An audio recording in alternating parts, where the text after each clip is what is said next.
Hi, everyone. I'm Gwendolyn Osborne from Wine.com, and we are here to talk about and taste Hampton Water Rosé before a live performance that will benefit the Roots Fund. I first want to acknowledge and thank everyone who sent in questions for our guests, and we are going to try to get to as many of those as we can. But here we are. We are about to kick off the second annual Hampton Water Makes a Splash concert. And of course, we have two of the proprietors of Hampton Water Rosé, Jesse Jovi, as well as his business partner, father, and legendary musician, John Bon Jovi. Welcome. Hello. Hi, Gwendolyn. Great to see you guys. So in anticipation of this concert this year, we're here to talk about Hampton Water Rosé, the great story behind it, and of course your partnership with the Roots Fund. But I did want to mention this is your second annual. So your first one was last year. What kind of sparked the momentum? What got you into creating this concert? Yeah, so obviously last year was crazy, and we're obviously not out of the pandemic fully yet, which is why we're still doing this virtually this year as well. But last year, we saw everything that was kind of going on in the world, and we saw the amazing work that World Central Kitchen was doing, and so we decided we wanted to do our best to help. And it was such a big success, and so many people seemed to enjoy it that we figured we'd bring it back again this year. And like you said, we partnered with the Roots Fund, and we've been incredibly excited to be working with them for this entire year so far. That's great, fantastic. Everybody needs something to look forward to this past year. So glad y'all are doing that. Okay, so before we tell the story, I think that everybody deserves to have a glass of Hampton Water Rosé in their hand. And I want to just note that the Hampton Water closure is unique. It's a glass stopper, and so many might not be quite as familiar with this closure, and was hoping you could give us a little lesson on the opening process. You want to show the people? Our slogan, which is pop the top. All you need to do is get the meat of your thumbs under the top and gently push it up. The benefit is that if you don't finish the entire bottle, it's fresh the next day or the next time you choose to drink it. I have never once put the cork back in the bottle, but that's just me. So here is the world's finest rosé, Hampton Water. Cheers. Water. With Goes a down, pop top. down like water. Pop the top if you can't finish it. Again, I also don't have that problem. Usually I'm looking for the second bottle, but it's delicious. We have one right here. We're always prepared. We have two hands for a reason. So Jesse and John, Claudia from New Jersey, your home state, wanted to know what made you decide to make a rosé. And then Denise from Colorado asked, how did you come up with the name for Hampton Water? And I know that these two questions kind of coincide with your story. So hopefully you can give us a great overview of that night that inspired this rosé. For sure. So yeah, I mean, I grew up coming out to the Hamptons. We've been coming out here forever. And essentially, rosé has always been the water of the Hamptons, is what people always say, because they're drinking it so often. And I very much fell accustomed to that tradition. My dad has always been a big rosé drinker. And like you said, one late night, we were out on the porch, we're having a good time. And the old man offered me a glass of pink juice, which is what he always used to call it. And me and my buddy, Ollie Thomas, we sort of looked at each other and we looked at him. We started giving him a hard time. He said, no, you're in the Hamptons. You're not drinking pink juice anymore. You're drinking Hampton water, because that's what we had started calling everything we were drinking. And we all kind of took a step and looked at each other. My dad, the light bulb went off and he said, that's a pretty good name. Can you imagine if someone actually put that on a bottle? So the next day we were bugging him. We're like, Hampton water. We got to do it. It's so cool. And he kind of looked at us and said, look, you two are still in college. Like, go figure it out. This is your idea. I already have my day job, and you can go do something with your lives. And so we spent the next 6 months. We went back to school. When we came up with this concept, right, that when we were in the Hamptons, we were going to friends' houses, we were going to barbecues, we were doing clam bakes and bonfires and sitting by the pool and sitting on boats. And that's not a Hamptons thing. That's a everybody thing. And for us, that was the Hampton life. And so we kind of came back to when we designed the label, we designed the bottle, and we said, look, this is going to symbolize the Hampton life, and we're going to share that with the world. ever since then, we've been running around trying to get the word out. So tell me a little bit about that label, kind of the inspiration for that. I mean, I'm guessing it makes you feel like you're diving into a cool glass of pink. Yeah, and the diver, our unique symbol, is something that, as far as marketing is concerned, we feel like you could see this across any bar or restaurant. It's sort of what we jokingly refer to as our Nike swoosh. It doesn't just have the name of a chateau, and it's difficult for the consumer to remember. This is something that really stands out on the shelf, and that diver is it.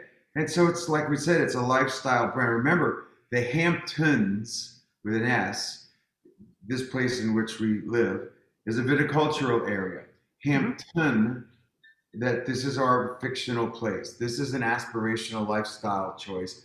That no matter if you're in East Hampton, New York, or Cleveland, or South Africa, you could pick this up, and this aspirational choice is yours. Much like Malibu was with red bathing suits, or Miami Vice with Don Johnson. The Hamptons is a place that even if you've never been, it's an aspirational place that you want to go. We're giving it to you in a bottle. Right. And as my colleague pointed out too, she loves that when you stick it in an ice bucket, it looks like the diver is diving into the ice. I was like, oh, that's so cool. So a lot of cool things going on with the label. So you have a plan, you have a label, you have a name. So then we had a question from Mary Francis in New York who asked, where are the grapes for this rosé from? So I know that they are from the south of France. So what led you there specifically? Well, again, when we first sort of came up with the concept, we had the very fun job of going to our local wine store and buying lots of different rosés. And we always knew that we wanted that our favorite wines were coming from the south of France, and specifically our favorite rosés were coming from the south of France. And so we knew that we wanted that to be sort of the benchmark. But we tried rosés from all over, and we confirmed our belief that our favorite ones were coming from the south of France. And when we had the opportunity to meet with Gerard Bertrand, who we've now partnered with to make this wine, the concept just really clicked. We told him this idea that, look, we wanted to create a lifestyle brand. We wanted this to be more than just a rosé. We wanted to connect with people that might be intimidated about trying wines. And all of those things really resonated with him. And he said, look, if you give me the opportunity, I'd love to be your partner on this. And like I said, we've been running with it ever since. That was back in 2017. This is 5 years. Yeah. Yeah. So, 18 was your first vintage? Was 18 your first vintage? Yeah. 17 was the first vintage. 17 was the first vintage. Okay. 18 was my first one I tasted was 18. But yeah. And Gerard, for those of you who don't know, is just a renowned winemaker and businessman in France, particularly it's in the Languedoc region of France rather than Provence. Yeah, he's a real an artisan. He's not just some vintner that sells grapes willy-nilly to whomever, however. So and his passion for Languedoc and where he's from is not dissimilar from ours, whether it was our family's New Jersey roots or our summering in the Hamptons. So we got that, and when we wanted to bring him on for both credibility and continuity, that was an important factor to us, is that we knew we had a great name, we knew we had a great label, we knew how to market. What we wanted to make sure was that the juice was worthy of drinking, and especially more than once. The last thing that this is a celebrity brand. It's not. It's a family business. There's a reason why it's the only rosé that I can find that's been a 90-point rated rosé 4 years in a row. Gerard makes a great juice. He does. I have many of his wines. I've met him and been there, and passion is a great word for him, and that is who you want behind making your wine. So yeah, for sure. An excellent choice on your partnership there. So he's a lot of fun too. That is true. That is true. All right.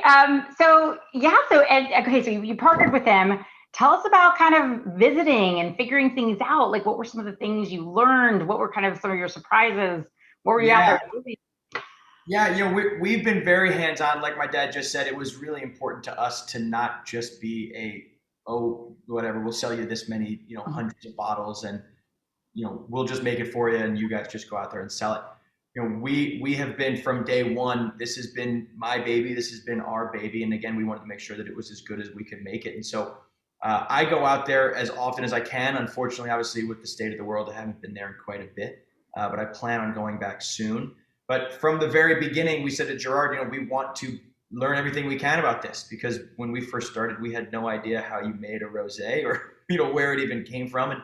And he was really amazing and really showing us and having us along for that ride of very literally on the first day that we went to do the blending session.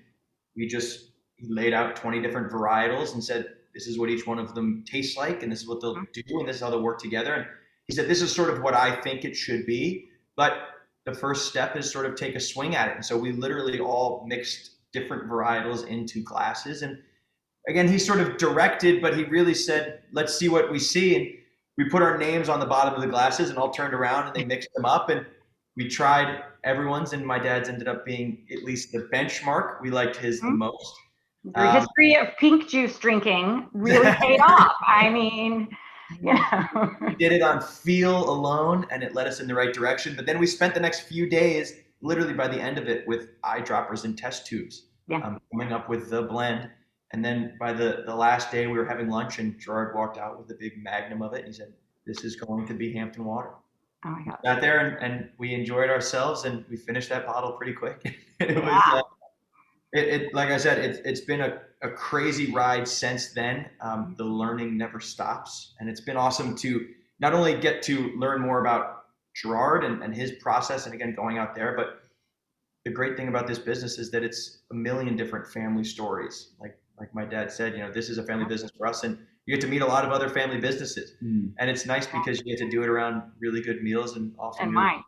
It does. It brings people. But yeah, I mean, I was a history major, and I got into wine because of these stories. Stories of the history of land or the history of families. And I'm sure you're getting that because in south of France, that is definitely a steeped in history kind of place there as well. So yeah, I love that. And it's always great to be out there. What are some of the main grapes in the blend? So this is a Grenache base. It's Grenache, Syrah, Cinsault, and Mourvedre. What a lot of people will notice, especially with kind of Provence-style rosés, is that they're very sort of bright and very sort of quick. This is actually aged 30 to 60 days in new French oak. So you get a little bit more of a full body. You get a little bit more texture to it. But again, it's not overpowering. As you can tell by the color, it's a very pale, very sort of Provence-style rosé. But again, we wanted something that was a little more premium. We wanted something that was easily paired with different foods. And again, our least favorite thing about a lot of the rosés that we tried was that sometimes you have one or two and they can be very acidic. And you go, I don't really want any more of this. If you're going to have a name like Hampton Water, it better be pretty easy to drink. And I think that we sort of nailed it with this. Absolutely. Yeah, I love it's got that classic pale color, but the red fruits, the floral note.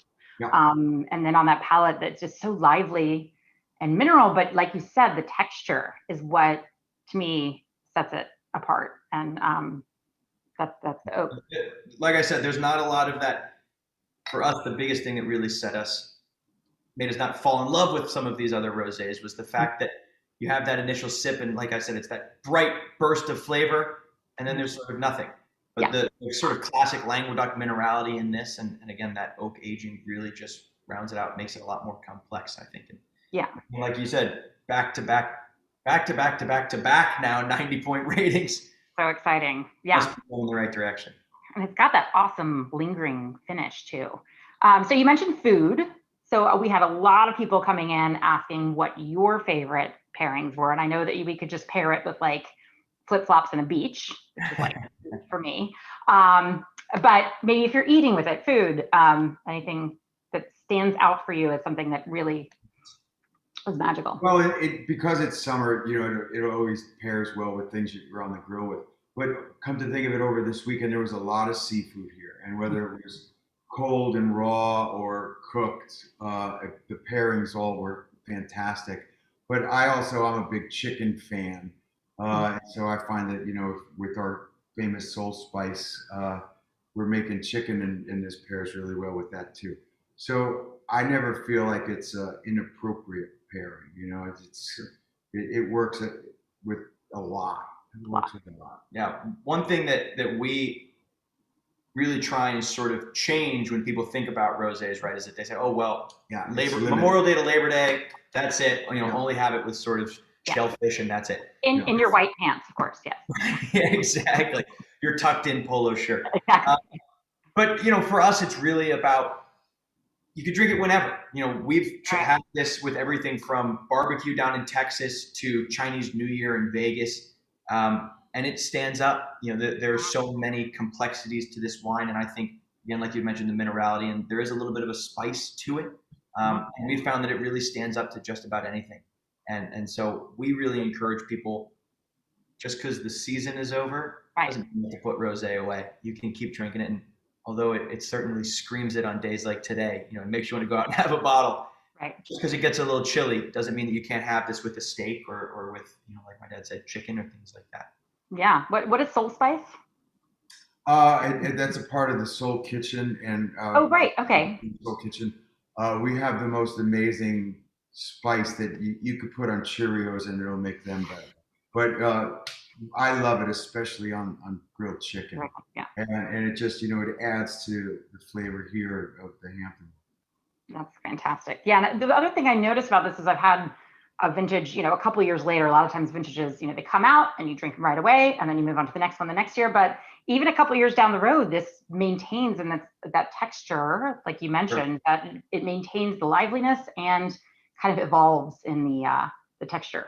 For sure. Yeah. Again, I think that has to do a lot with that oak aging. It allows it to stick around a little bit longer. I've had even the 2018. Normally, like you said, with a rosé, you wouldn't really want to drink it, but ours seems to stick around. Yeah, that's great.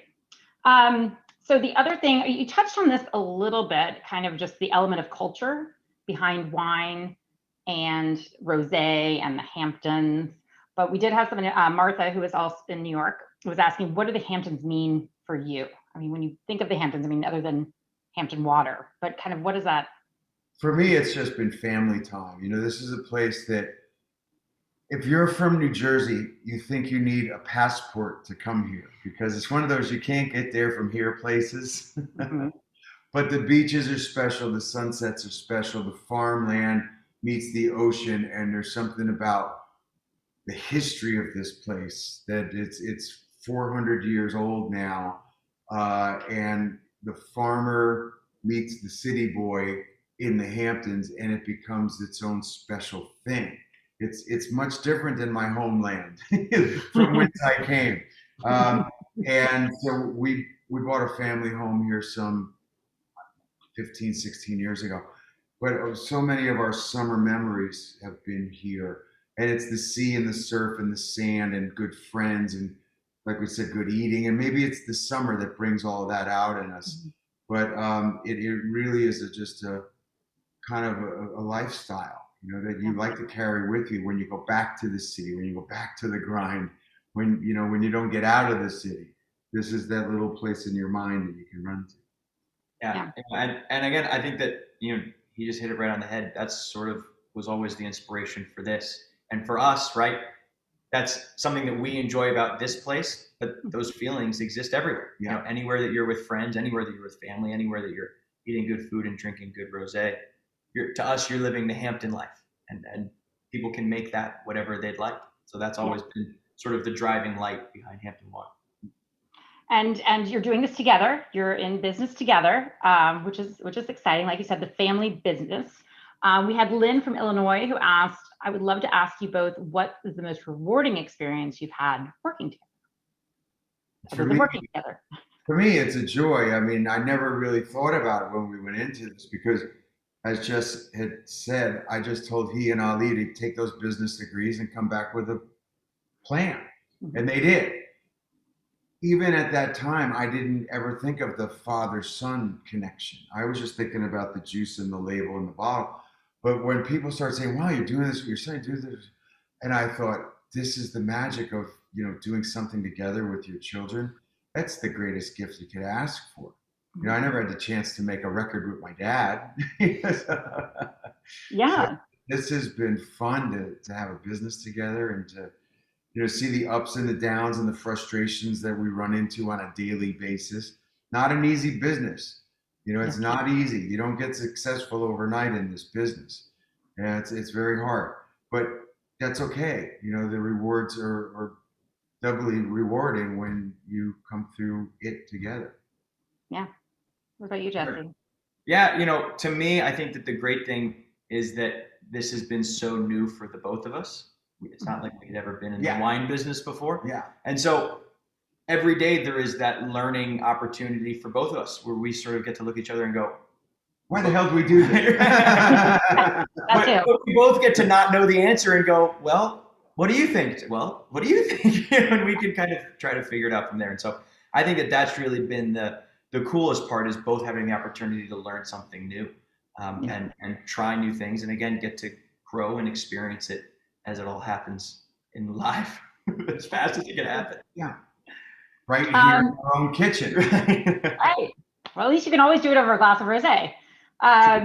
So another one of the big questions that we got, or we received from a lot of the people tuning in, is whether or not you had plans to expand beyond still rosé. A lot of sparkling rosé questions, red, white, even got a tequila question, which is kind of off the a whole other business right there. We can just stick to drinking that, right? But last time we spoke, you were definitely more focused on rosé, and I realized this past year has been more of a let's just survive, keep our head above water, if you will. And but any thoughts on that? Or just it's funny. People have been asking us this since we've launched. Are you going to expand? And every year we say, in the next few years, it seems like the next few years have sort of gone by, and we've continued to just focus on this. But our thinking has really always been, it's better to be really good at one thing, and it's better to not.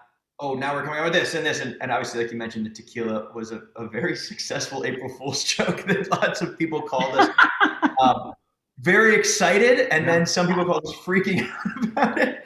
But, again, I think that our plan is really just to continue to focus on rosé. And there's still so much for, I think, the category to grow, so much for not only our business, but again, French rosés in general, and the Languedoc, and there's so much opportunity, I think, for us to continue to focus on this.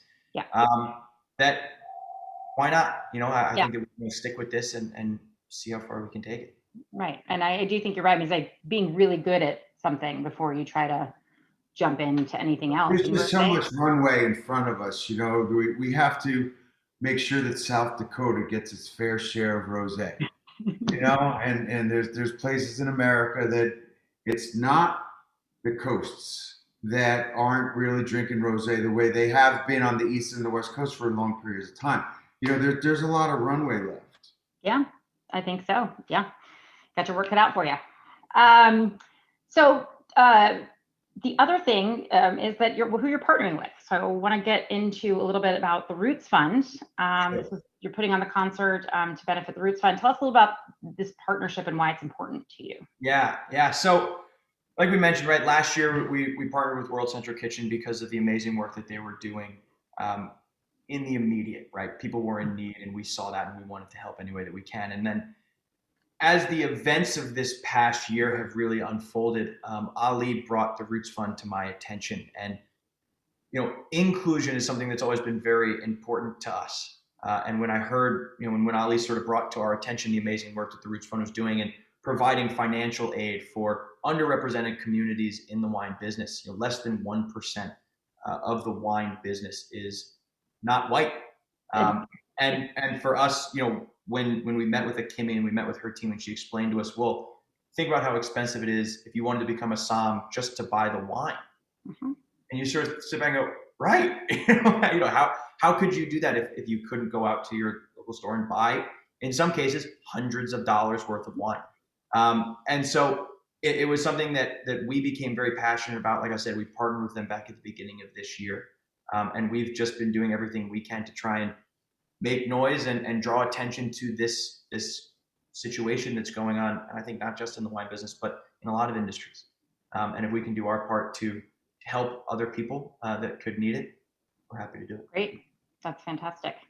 There's a couple of things that have, I guess, grown out of this past year and some of the controversy and stories that have come about in order to kind of push toward that more inclusion, which is a great thing.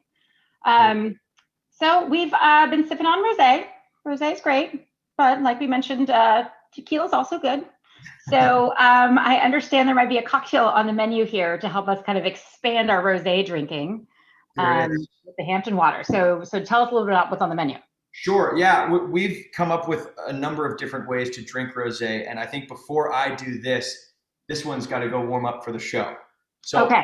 I think we let him jump, and okay. I will do You're gonna make the cocktail. Okay. You do this, and I'll meet you inside. Meet you inside. Can't wait to tune in with my double. My double. Have your lighter ready and your lighter ready. All right. Well, thanks. I'm gonna go get ready for the show, and I'll see you in a couple minutes. All right. Thanks, John. There you go. So we've just been calling this our Hampton Water Spicy Margarita, but I think that as the show goes on, people should comment if they come up with a better name for it. But it's super easy to make. It's only a couple of ingredients, and again, for a day like today, it is perfect for the hot weather we got going on out here in the Hamptons. So you're going to need a couple of things, but again, it's pretty easy. Obviously, you're going to need Hampton water, 2 ounces of this, and again, this just goes into an ice shaker. I don't have a measure, so I'm using this shot glass. But 2 ounces of Hampton water, 1.5 ounces of, we are using Casamigos, our good friend George Clooney, always hooked up with this. So 1.5 ounces of tequila. Any type of Blanco tequila will work, but like I said, we're using Casamigos. This one was a little bit harder to find, but you can find it at your local grocery store. This is just watermelon juice. If you don't find this, you can just use the stuff that's in the bottom of watermelon. I did that. I had a NutriBullet. I just pureed it, and we're done. And you strain it, and you're good. Watermelons, I found out, are like 90-something% water anyway. They are. I didn't do anything.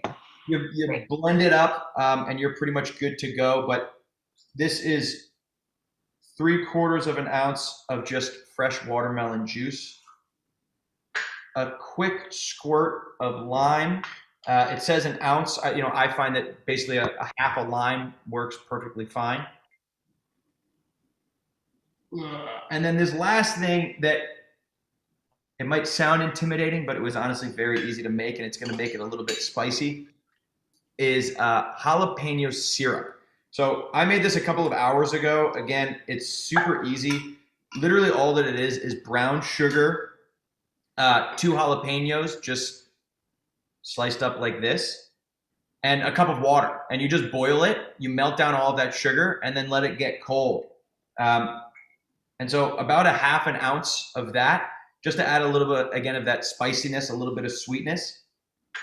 And that's it. Again, it's on ice. Couple of shakes. A little bit of ice in the cup. See, this is always the hard part, right? Getting it open. And just like that, you've got the perfect drink to go watch yourself a rock show. And tell me that is not. That is gorgeous. Mine has a little less tequila in it. Really pacing myself. And I use regular sugar, but I'm going to have to use the actual sugar. Watermelon. There you go. A little garnish, a little jalapeno, and a little bit of watermelon there. Pretty good. Yeah, I love the spice. Again, there's a million different things to do with Hampton Water Rosé. Mixes well with just about everything. That's right. You got a lot of ideas on your website, which is great. For sure. If you want to check us out on our Instagram, again, I know that everyone here is going over to our Facebook page in a couple of minutes. That's right. So for those of you at home, if you don't already have some Hampton water, you can absolutely grab some from Wine.com. We are one that's trying to get it everywhere. And in certain areas, such as California, New Jersey, New York, Florida, we also carry spirits. So Casamigos, any of your preferred tequilas are probably going to be available. So, well, thank you so much for your time. Always love hearing the story, seeing you guys together. You're so passionate about it, and it's like you said, it's good juice. So cheers to that. Yes. Oh, and the concert can be found on Wine.com YouTube, or like you said, Hampton Water's Facebook page. We'll be streaming it live. It is literally starting in a couple of minutes here. Yep. So yep.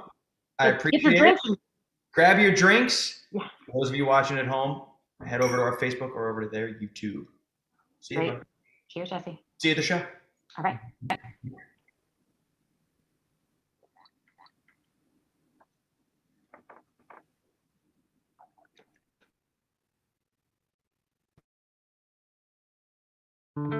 It's both a science and a form of high art.